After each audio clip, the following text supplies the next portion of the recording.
How you guys doing? I wish that noise would go away. Yeah, it's kind of annoying.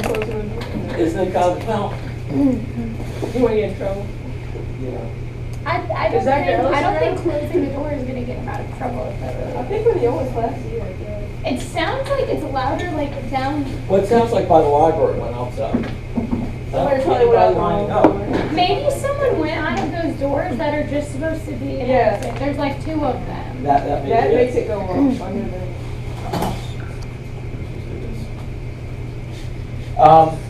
Now let's talk about the kidneys. We said the kidneys play more of a role in long-term regulation of blood pressure.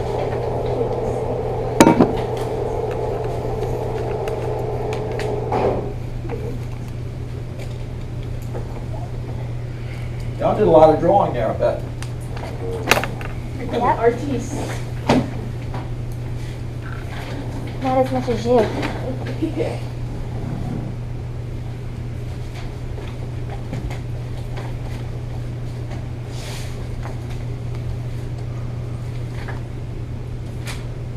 All right, so this is the kidney here. Okay. There's a structure within the kidney called the JG apparatus.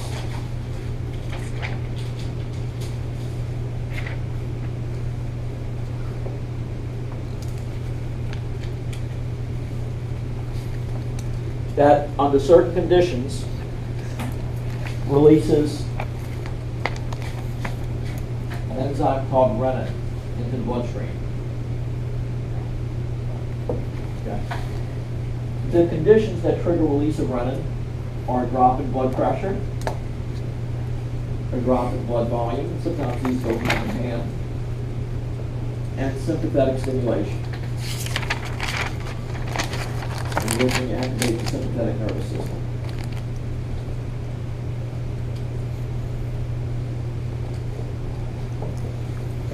All of these conditions will trigger release of renin from the kidney. That renin is released into the bloodstream.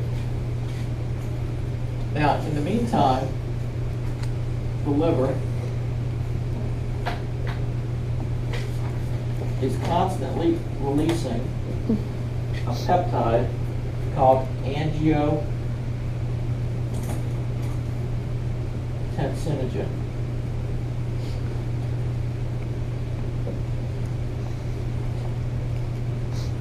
Angiotensinogen is constantly being released in the bloodstream, irrespective of these conditions. Angiotensinogen is a molecule that influences blood vessels. That root angio refers to blood vessels. In fact, this molecule increases tension within blood vessels, meaning it's a vasoconstrictor. However, it's got this ending, OGEN. What do you think that ending means? That it's inactive. So as released by the liver, angiotensinogen is an inactive vasoconstrictor. However, we said that in certain conditions, drop in blood pressure, drop in blood volume, sympathetic stimulation, the kidneys release renin into the bloodstream. And renin can interact with angiotensinogen. It can cleave off a couple of amino acids, converting angiotensinogen to angiotensin 1.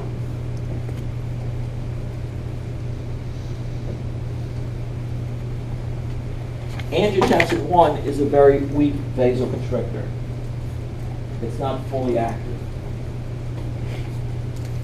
But when angiotensin 1 circulates through the bloodstream and reaches the pulmonary circulation, it gets exposed to an enzyme produced by the endothelial cells that line the pulmonary vasculature.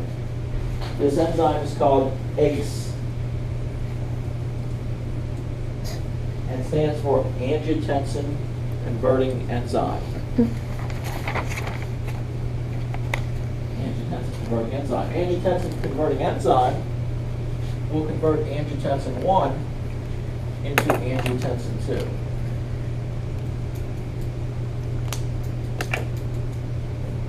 And we abbreviate it AG2 like this. This would be AG1. Angiotensin 2 is the fully active form of the vasoconstrictor. Angiotensin 2 has several activities. We're going to go over some of the main activities of angiotensin 2. Okay. One thing it does is it acts directly on blood vessels to bring about vasoconstriction.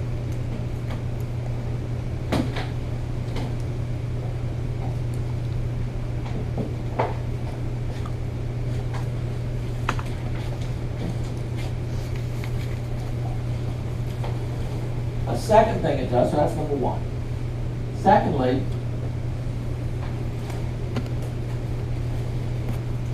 it acts on the adrenal medulla. I'm sorry, the adrenal cortex, not the medulla. So the cortex is the outer part of the adrenal gland. Look at this. Act on the adrenal cortex and trigger release of a hormone called aldosterone.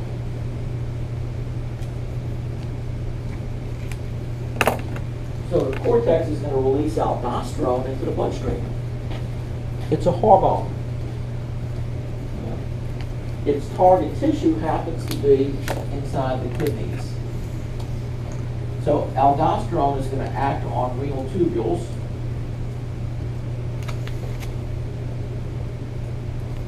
to trigger reabsorption of salt.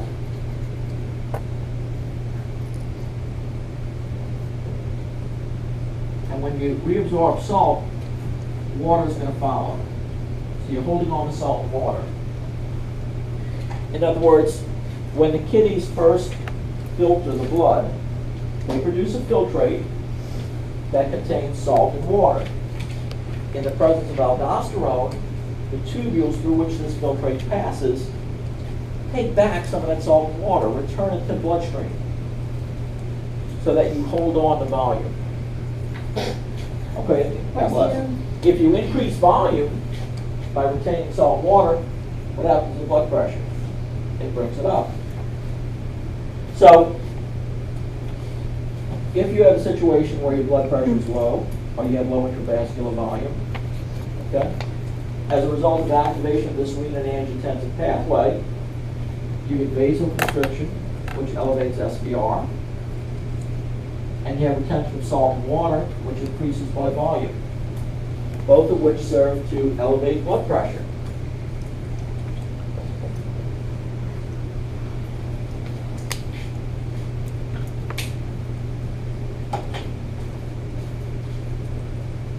So we have a series of events that unfolds that serve to return blood pressure back to where it needs to be.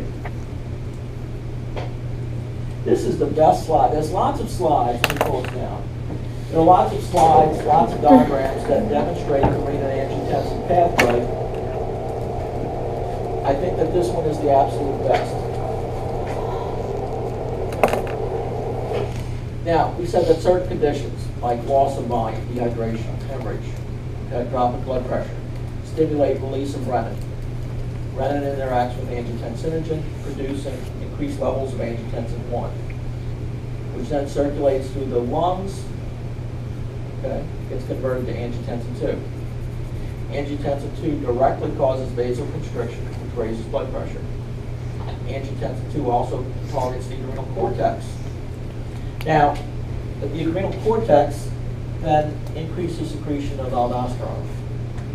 That targets the kidney and causes increased reabsorption of sodium, and water follows. Now, it mentions potassium.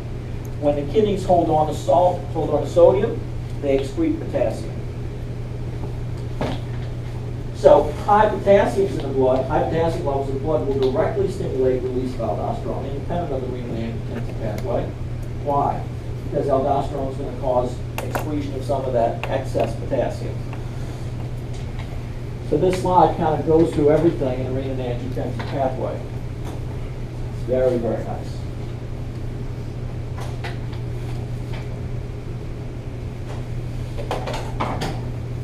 show you something here. What's that test? What day? Next Wednesday. Oh, it's on Wednesday.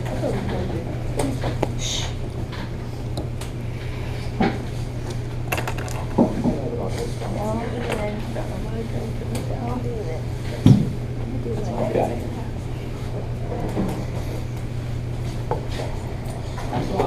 I do have an angiogram somewhere I want to show you. Hello. Okay, here it is.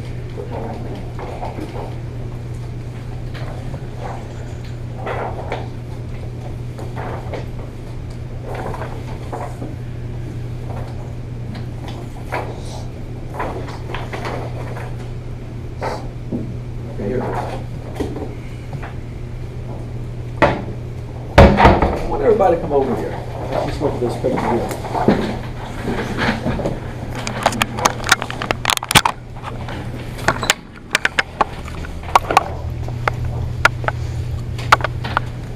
Okay. This is an aortogram where we advance the catheter and you kind of see the outline of the catheter coming up here from the femoral artery up into the iliac, to the abdominal artery. And somewhere up here, we then inject contrast through the catheter, and then we take radiographic images. So we can outline, in this case, not only the aorta, but here the renal arteries. Okay. Notice there's a stenosis near the origin of the right renal artery. Okay. So this is a patient, she's long dead, her name is Gertrude, and she had uncontrollable blood pressure. Okay, she was on 5 different medicines, and yet her blood pressure could still not be controlled. All right. We did this procedure and found out she had a renal artery stenosis. By the way, this is called renal vascular hypertension. Took a catheter, dilated that segment of the renal artery, and over the course of the next week, she got off all of her medicines. Okay? Why? How do you link the renal artery stenosis with her uncontrollable hypertension? Because she was in a constant state of increased blood pressure due to that cycle you just showed us. What stimulates that cycle in this case? Let's sit down. Why is that cycle being activated?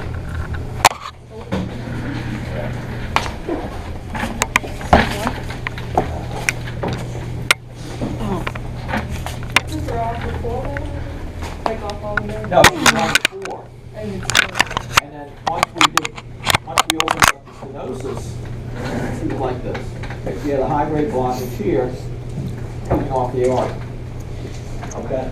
And that's associated with the high blood pressure. Anybody want to put to words what's going on? You started, but you didn't complete those. When you have a stenosis, the more severe the stenosis, the greater the pressure drop, Right. or gradient across. So if she has a mean pressure of 100 millimeters over here, okay, and this is a high-grade stenosis, it may drop down to 20 over here. There may be an 80 millimeter drop or gradient across that stenosis. So to this kidney,